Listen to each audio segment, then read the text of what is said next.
Hola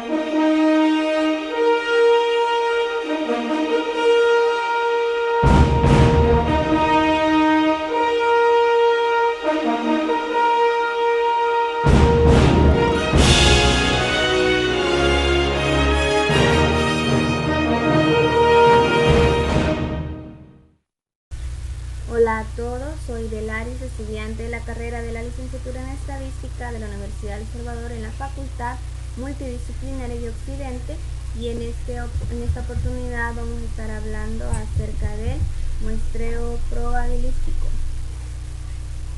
Pero como conceptos preliminares vamos a empezar como de forma introductoria con una pregunta. ¿Y cuál sería la primera pregunta que nos haríamos para comenzar de hablar acerca del muestreo probabilístico?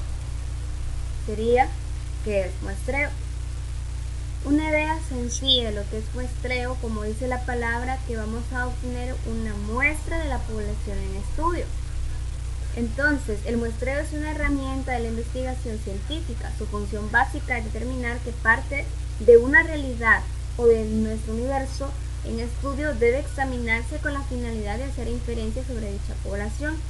El muestreo es utilizado ya que muchas veces en las investigaciones se les es imposible estudiar a toda la población, ya sea por costos o por inconvenientes que se den en el desarrollo del estudio. Entonces, será suficiente obtener una pequeña parte de la población para poder hacer análisis a toda esta.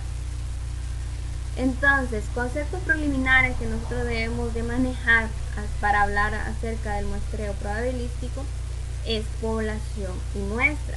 La población es la totalidad de unidades que conforman nuestro universo, y la muestra es una parte de la población que tenemos que estudiar para llevar sus conclusiones desde la muestra hacia la población.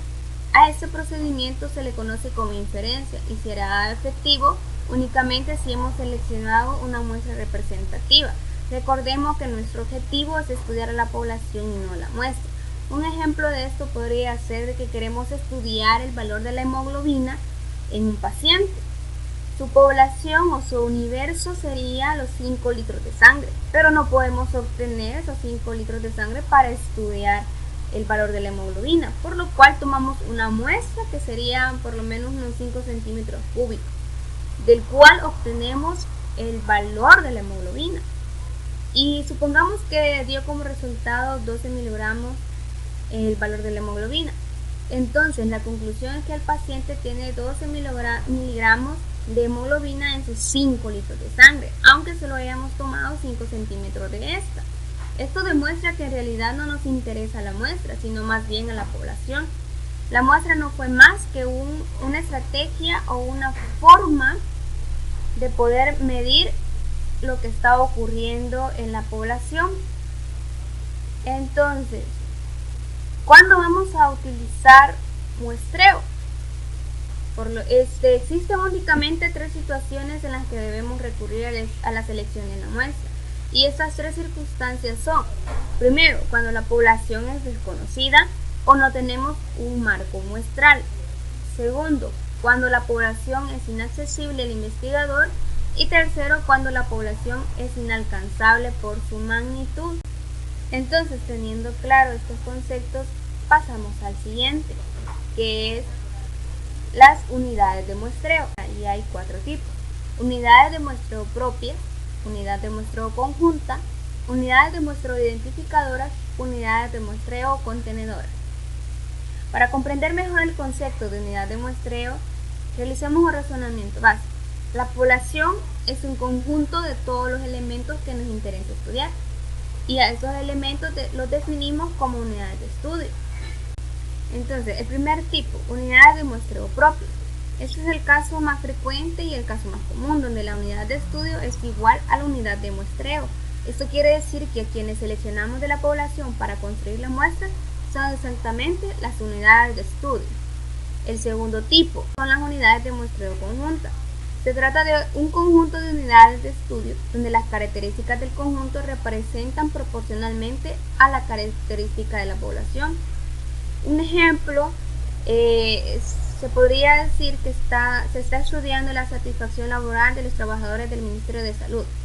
Entonces tendríamos que las unidades de estudio serían los doctores, enfermeras, psicólogos, todos aquellos que trabajan en el Ministerio de Salud.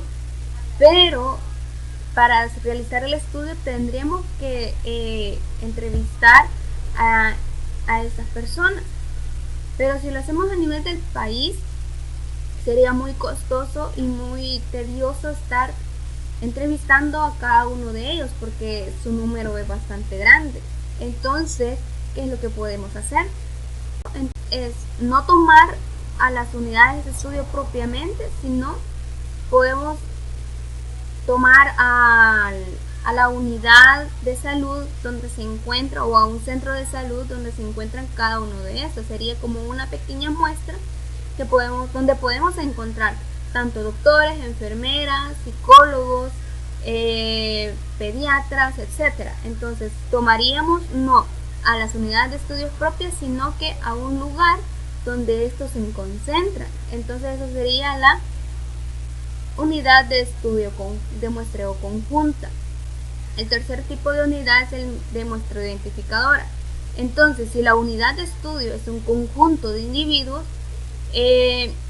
hemos dicho que un conjunto de unidades de estudio es un conjunto de individuos, y la característica de estudio que nos interesa estudiar pertenece al grupo y no individualmente a sus elementos. Entonces es preciso que ubiquemos algunos de sus elementos que nos permita identificar a la unidad de estudio con la finalidad de ejecutar el muestreo. Entonces, como la última unidad de muestreo, que son las contenedoras, también se le conoce como secciones censales porque son muy utilizadas para realizar estudios de la población en las ciencias sociales. Pueden ser áreas geográficas que contienen a la unidad de estudio. Entonces, como podemos ver, no necesariamente las unidades de estudio propiamente van a constituir lo que son nuestras unidades de muestreo. Entonces, conociendo todos estos conceptos preliminares, vamos a ver qué es el muestreo probabilístico. Entonces, la técnica del muestreo tiene dos tipos, que son el muestreo probabilístico y el muestreo no probabilístico, pero este lo vamos a ver en otro video. Entonces hablaremos de muestreo probabilístico siempre que se cumplan dos condiciones. La primera es que todos los elementos de la población tienen una probabilidad mayor de ser seleccionados en la muestra, y que conozco de forma precisa dicha probabilidad para cada elemento, lo que se conoce como probabilidad de inclusión. El cumplimiento de ambos criterios es el que hace posible obtener resultados no sesgados, es decir, sin error, cuando estudio la muestra. En ocasiones estos resultados no sesgados requieren usar técnicas de ponderación. Entonces, los dos tipos de muestreo son el probabilístico y el conceptual, también llamado no probabilístico. La diferencia que existe entre estas dos técnicas es que el probabilístico se presta para poder inferir hacia una población, en cambio el otro no, y lleva a la par todo un proceso sistemático del que obtenemos información suficiente para llegar a una toma de decisión.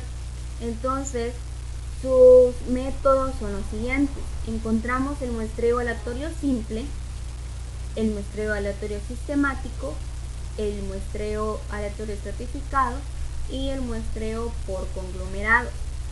Entonces, el muestreo probabilístico es aquel donde conocemos la probabilidad, y esto tiene que ser igual, la probabilidad de selección de cada una de las unidades de estudio.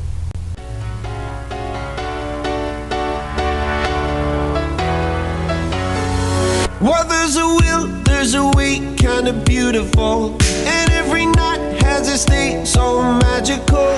And if there's love in this life, there's no obstacle that can't be defeated. For every tyrant to tear for the vulnerable.